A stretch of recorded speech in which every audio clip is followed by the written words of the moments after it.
So this is basically coming off the back of watching the Resident Evil gameplay showcase. Some would call it short and sweet. Others would probably call it a massive tease. I would just say it was a bit shorter than I was expecting. It's not that they didn't give us information on things. I just don't think they gave us enough, considering that this was meant to be a kind of update on their celebration of the 25th anniversary of Resident Evil. They say as much in the actual showcase itself about halfway through that, 25 years of Resident Evil, here's all this exciting stuff. And it's not that they didn't deliver. They gave us what they promised in terms of like gameplay and a new trailer, some updates on the game itself, but it really feels like they didn't really do much. I've got a lot of notes down. I'm going to try to get through it all relatively quickly. I don't want this to drag on. So we'll start with the trailer that they opened up with. In the beginning, we see Ethan and Mia having something of a bit of a heated discussion. Mia doesn't sound too happy about whatever topic Ethan is bringing up. I might be talking about events in the trailer a bit out of order, because I just took notes as and when I could. Kind of confirmed the theory I had and some others had that Mia was pregnant, as the whole setup for the plot is Ethan is trying to get his daughter back, who was actually taken by Chris. In the trailer, we see one of Chris's men hand him a child, and then during the gameplay part of the showcase, they actually outright say Ethan is trying to rescue his missing daughter. It still begs the question of why did Chris take the baby and give it to, I'm going to call it a cult, because it's very culty. But we see Chris, it kind of adds a little bit of clarity to the original trailer where Chris shoots Mia. I'm assuming that he shoots Mia to take the baby. It also ties into that key art as well we saw months ago, where I said that maybe that fetus is representative of Mia being pregnant or something like that. And I still believe that's the case, because they mentioned something about a ritual in the gameplay portion of it. And I believe that maybe that fetus has something to do with it and they need the child. They also make it sound like they need Ethan as well. But through this beginning trailer as well, we see a new enemy type. We see what looks like a sort of zombie or a ghoul in the dungeons or undercroft of the castle. Some of them are just shambling forward. One of them we see swing a sword. So we know it's not just like the Wolfmen enemies that are capable of using tools in this. We also see a larger Wolfman with a hammer. I know in the teaser they released announcing the showcase, we saw a quick glimpse of him as well. And we got to see the enemy AI a little bit with their pack hunting, where there was multiple of them on the screen, and you had to handle... It's basically Resident Evil 4. I'll say it this much. What we saw is they've basically made Resident Evil 4 in first person. They did announce that it's going to be on current gen consoles as well as the next gen consoles.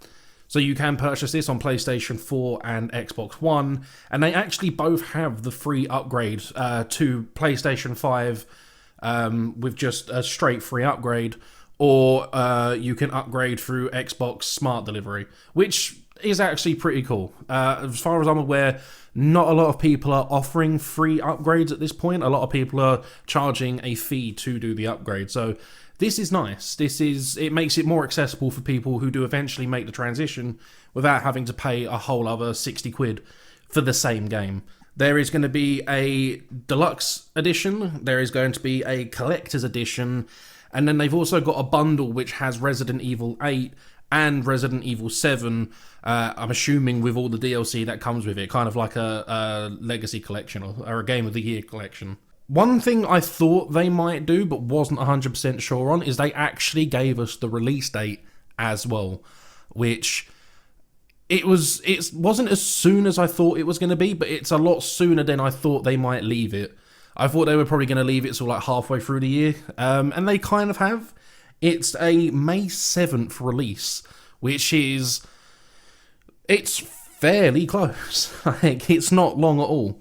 So if there is going to be a Resident Evil 4 remake next year, this gives Resident Evil 8 ample time to leave its mark, to have any future DLCs come out. It has a moment to shine before Resident Evil just comes in, kicks the shit out of it, and just steals the show again for like the next 15 years.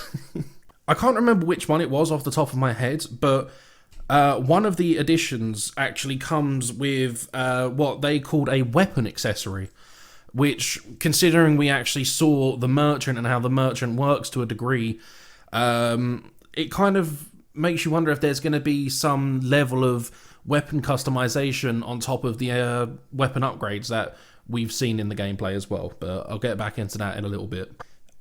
Through the actual gameplay section itself, there wasn't really a lot going on in terms of HUD. When you weren't using weapons, there was nothing on the screen. When he fired the gun, you had your ammo count come up, the usual stuff, similar to Resident Evil 7. Again, it's in this point where they explain that they're actually looking for Ethan's daughter. This game just looks incredible.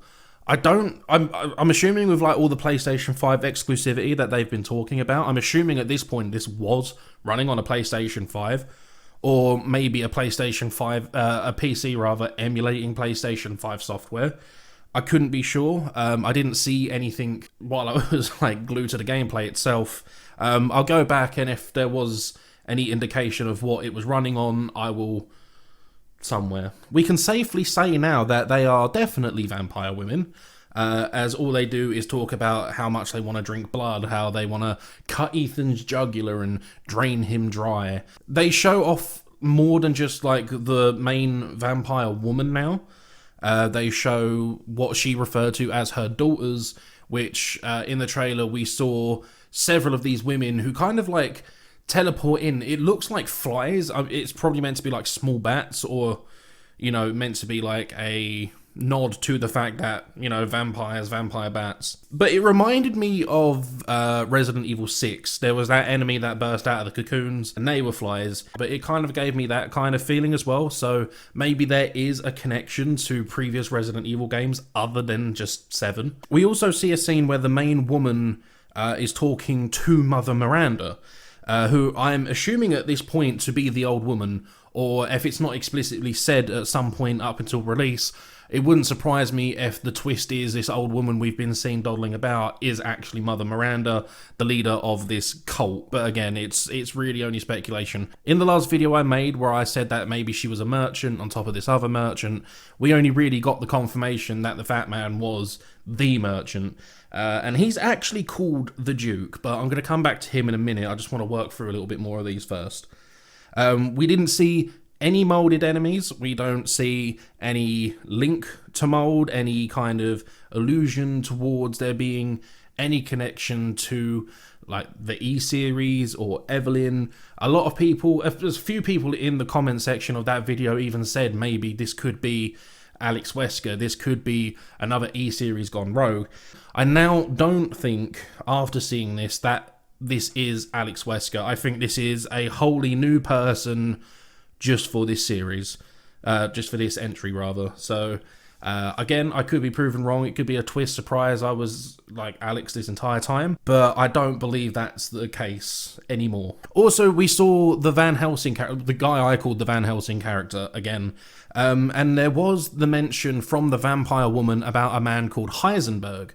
And I believe that this man may be Heisenberg. I don't know, it's like she mentions a man called Heisenberg, and then we see later on in this trailer a man who is obviously going to start attacking Ethan at some point. Like, it looked like a cutscene to the beginning of a boss fight with this guy. It was really cool as well, because as he's walking forward, I don't know if maybe there was like hallucinations or something, but like the floor started, like debris on the floor started to like rise up, and it got really weird. So we'll have to see what's going on with that, if it's actually like this guy doing that, kind of like Dragon Ball Z power level things where like the rubble rises from the floor. But there is the new collectible, the new bobblehead in this game, which is a goat. Don't know why. It's just a goat. They did say as well that there is going to be an emphasis on puzzles, like actual puzzles, not just rotating shadows to do things, but like actual puzzles that require some logic. There is going to be a load of new weapons, which now leads me back into the fact that the merchant, or the Duke, is essentially the merchant from Resident Evil 4. His menu's a little bit different. So you have a supplies tab, which is where I'm assuming you'll buy like healing items, possibly ammo, and possibly the weapons. He's got a gunsmithy tab as well, which is where you are going to be doing your upgrading of the weapons and, again, the potential customization side of it. And he had a tab called the Duke's Purse, which I'm assuming is going to be where you sell things through. I know that's going to piss off a lot of people that we have gone back to this merchant system. Again, I don't mind it. I'm actually quite excited to see how far they take this and how they balance it against the enemies. Because it looked like you could get your hands on some heavy firepower. I mean, there was like assault rifles, what looked like a 50 cal rifle. Like, it's going to be really interesting to see where they take this and what situations you're going to be in where you're going to need a sniper rifle. Because as far as I'm aware, in Resident Evil 7, there was no scoped weapon of any kind. I mean, I should say, as far as I'm aware, there wasn't. It's going to be interesting to see how level layout and design is going to incorporate the fact that at some point you're apparently going to need or would benefit from having a sniper rifle. And the inventory system itself as well is very, very similar to Resident Evil 4. They even said as much when they showed it off for the first time as well, so it's going to make me happy, the fact that I'm going to finally be able to have my attaché case again after so long. Again, they acknowledged the fact that it was the 25th anniversary, and they showed off their multiplayer side of things. It is a game mode called Reverse, or R-Reverse. It's basically just like, you know, your TDM, free-for-all, arena-style combat, where characters from what looks like almost every entry, there was Leon, Chris, Nemesis, Jack Baker. It looked like when Leon died, he either turned into Nemesis or like he turned into a zombie, and maybe it's kind of like an infected game mode from like Halo. It is interesting. I have signed up for the beta, so it'll be interesting to see how that goes. I might even, you know, record it for you to see how it goes, depends. They announced, I thought they were going to do like a Dead by Daylight crossover event, like I said in the last video, because I looked into it and they actually haven't done that yet. And I thought this would be a brilliant opportunity to include this. And a lot of people as well, when I was reading up about it, there was Reddit posts, there was like Twitter posts asking about it. There's been so much want for a Dead by Daylight Resident Evil crossover event. But instead you get a Division 2 crossover event where if you play the game and log in on the specific time, over a specific amount of time, should I say, you can get some costumes from your character. You can get the RPD outfit for Leon from Resident Evil 2. There was Jill and Chris's STARS uniforms from Resident Evil 1. I think I might have saw like a Rebecca Chambers outfit as well, but I'm going to have to go back over that and look. I'm literally recording this straight after. And there was Hunk as well. So they're doing something, but meh, it's not what I was expecting. And they did talk a little bit about Infinite Darkness as well, and the fact that it's coming to Netflix fairly soon. The only real information they kind of gave us about it is Leon's wearing a really sharp suit, and it's set after Resident Evil 4. Also, I thought this was going to be a TV series. I may have been horribly wrong on that, but from the wording they used in the event, it's actually a movie, so this is going to be like another like Degeneration entry. I'm fairly sure, I thought it was going to be a TV series. I don't know why. But I suppose it would be better if they've got a TV series anyway, that they just have a CG movie. I'm still excited for it. It looks brilliant. It really does. I always get excited for these CG movies, because at least we know Capcom's, like, they're working on it as well specifically, instead of just being asked by a specific director if it's okay to butcher this plot point. But yeah, that was the long and short of everything we saw in the gameplay showcase. It was, I don't want to say it was disappointing, because there was some good stuff in here. I thought this was going to be maybe like a half an hour, maybe like a 45-minute kind of ordeal. It was like 15 minutes. Again, some might say short and sweet and to the point. Some might say it was frustratingly short and didn't really give us anything. With what we got, I'm happy with. Like, the gameplay, it's kind of cleared up a few questions, it's opened up more interesting questions. But my honest opinion on this, if this is how they're celebrating 25 years, if this is it, if this is the entirety of a 25th anniversary and the effort they're going through for that, they've dropped the ball.